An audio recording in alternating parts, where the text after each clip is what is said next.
দাবদাহের জ্বালা কাটিয়ে আজ থেকে স্পত্তির বৃষ্টি বাংলায়। দক্ষিণের একাধিক জেলায় কমলা সতর্কতা। জানুন দক্ষিণের কোন কোন জেলায় কমলা সতর্কতা। প্রচণ্ড গরমে নাজেহাল গোটা রাজ্য। রোদের হাঁটাচলা করতেই পারছেন না সাধারণ মানুষ। চিকিৎসকরা বারবার সাবধান করে জানাচ্ছে প্রয়োজন ছাড়া বাইরে না বেরোনোই ভালো।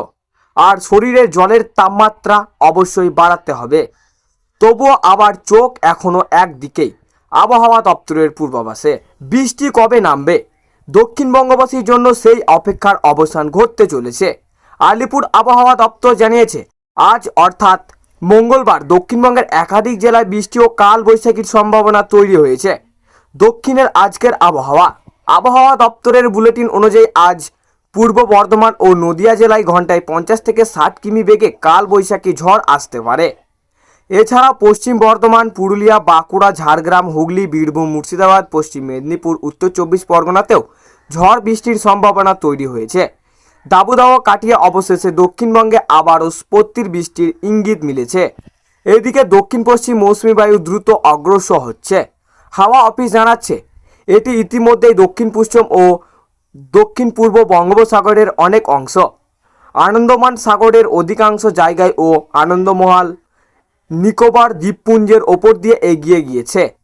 আগামী 2 থেকে 3 দিনের মধ্যে মৌসুমী বায়ু আরও একটি অংশে বিস্তার লাভ করতে পারে বলেই পূর্বাভাস। উত্তর পূর্ব বিহারের ওপর থাকা যে উত্তর বায়ু ঘূর্ণাবর্তটি আবহাওয়ার প্রভাব ফেলছে সেটি এখনও উপহিমালয় পশ্চিমবঙ্গের সংলগ্ন এলাকায় 0.9 কিমি উচ্চতায় অবস্থান করেছে। আজ দার্জিলিং, জলপাইগুড়ি, কালিম্পং, আলিপুরদুয়ার ও কোচবিহারে বজ্র বিদ্যুৎ সহ বৃষ্টি থেকে মাঝারি বৃষ্টিপাত হতে পারে।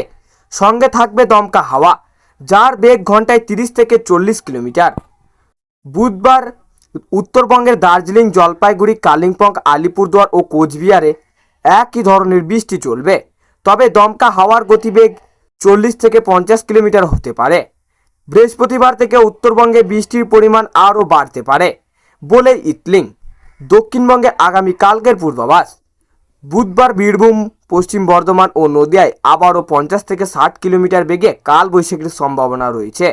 পাশাপাশি পশ্চিম বর্ধমান, পুরুলিয়া, বাঁকুড়া, হুগলি, মুর্শিদাবাদ ও পশ্চিম মেদিনীপুরেও ঝড় বৃষ্টি হতে পারে। তো সুপ্রিয় দর্শক, এই ছিল আজকের আবহাওয়া খবর। ভালো লাগলে লাইক করবেন এবং অবশ্যই চ্যানেলটিকে সাবস্ক্রাইব করে আমাদের সঙ্গে থাকবেন। আর এমনই লেটেস্ট আপডেট খবর পেতে আমাদের আকাশ কথা চ্যানেলের দিকে নজর রাখুন।